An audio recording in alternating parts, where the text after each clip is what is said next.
Hello there. Now, whether it's a weekly food shop, new shoes or furniture you're purchasing online, many sites give you the option to buy now and pay later when you check out. However, a leading debt organisation has exclusively told this programme they've seen a surge in people getting into debt using this service. So what exactly is buy now, pay later and how does it work? Well, it's a form of short-term lending where you can still pay in full there and then, or at a later date, split the payment over a longer period in instalments. In most cases, it's interest-free and so shouldn't cost to use, but some companies charge late repayment fees. Well, it's estimated that over 26 million people in the UK have used buy now, pay later. Debt advisor Money Wellness say that inquiries around debt caused by using buy now, pay later have surged threefold in the 12 months to August, from 408 people last year to over 1,200. We're now joined by Bank of Dave's Dave Fishwick and mum of two, Alana Simpson, who says the only way she can afford to buy groceries is by using buy now, pay later loans. Good morning to both of you. Very good morning. Alana, let me come to you first, actually. What is your experience? So how did you use this buy now, pay later sort of system and scheme? It first came about when the cost of living was really quite at its highest, and we obviously had I think about a 4 or 5 month old baby, so the price of formula was really expensive, and then obviously with being on like benefits and things as well, there's like a particular month each year where it's literally halved and there's nothing you can do about it.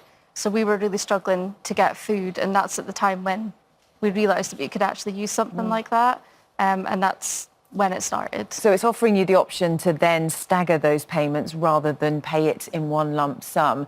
What was the issue then with when you started to do that?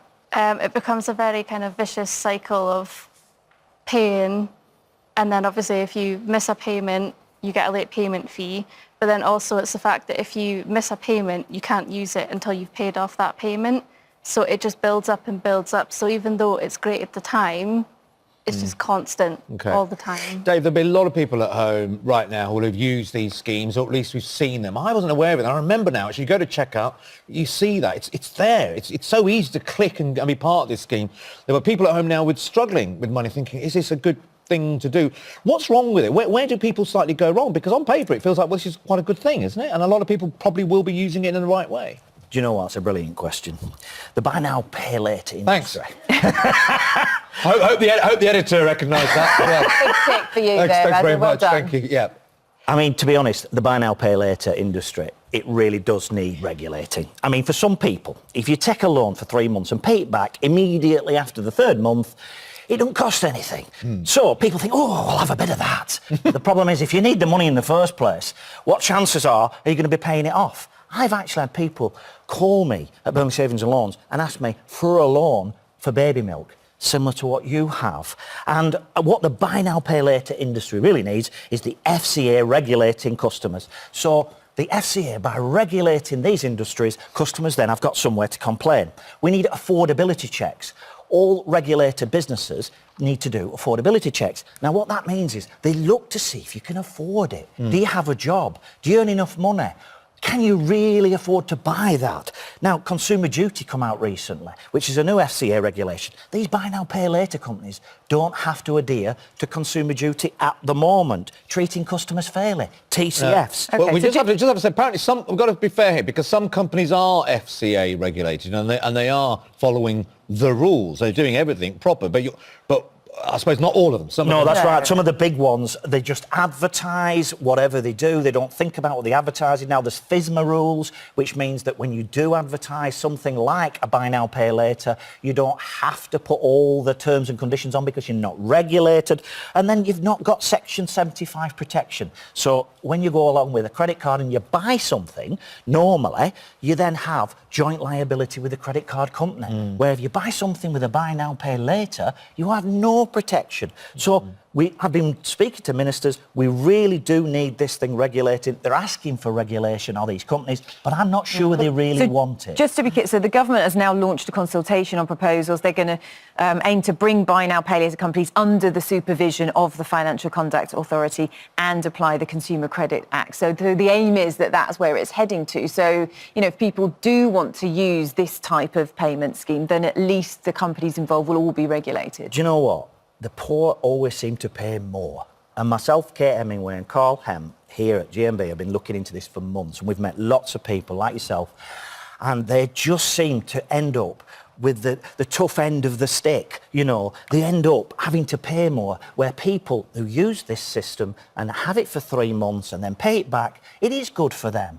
But the poor end up paying more. Well, and the trouble is, we're coming up to Christmas, aren't we? We're coming up to a time when people want to spend money on their families, buying presents. And for you, Alana, then, you've had a stressful time, haven't you, with sort of managing to balance these payments. What's the situation like for you at the moment?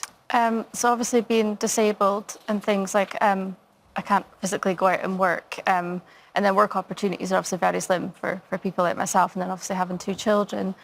When it comes to Christmas and things, a lot of people, when it comes to like buying Christmas presents, they'll go all out on one day and it'll be, okay, I'll go on a shopping spree, I've got my Christmas presents sorted.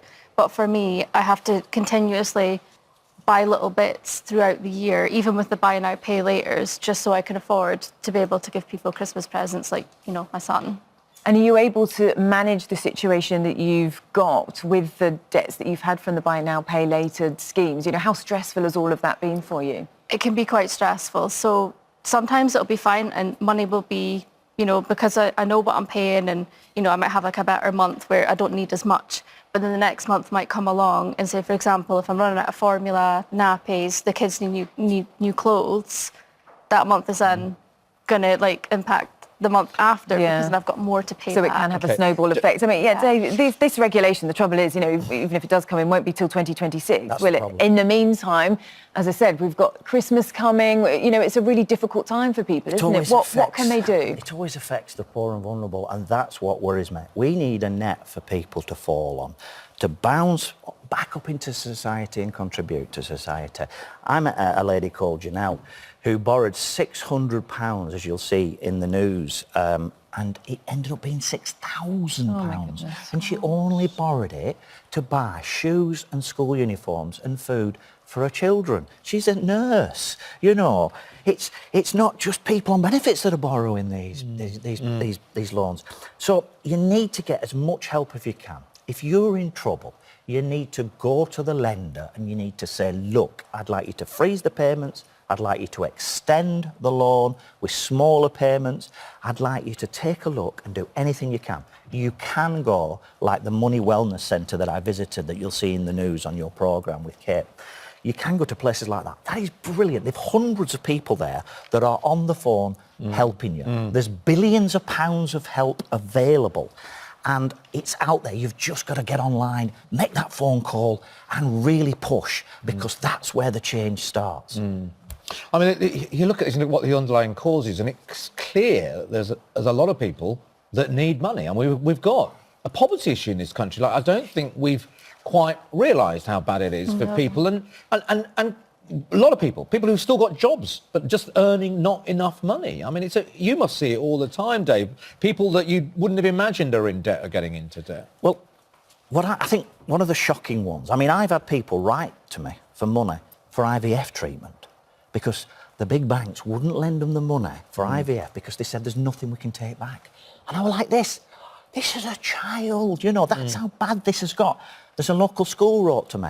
And what we do is we use some of the money that we make at BCL to then give to the school to feed the children. Yeah. Now, when you've got children coming to school hungry, you've definitely still got a financial problem in the world. In your world, you must be keeping an eye on this big, all-important budget that's coming from Labour in a couple of... What are the things that you're really looking for, hoping for from the government to help the poorest in our society? What do you think they should be doing, Dave? Well, you're a man on the street. You're speaking to people. What I'd like to see is those with the broader shoulders need to take more of the strain. So those with money in this country should be helping out those who really need that bit of help. Like I said, when you've got bonuses being uncapped, but then on the other side you've got children coming to school hungry, that needs to stop. And I'd like to see this energy tariff put back on. I want to see people in the 60s and 70s getting the money for the energy bills. How could we have our own people being cold this winter?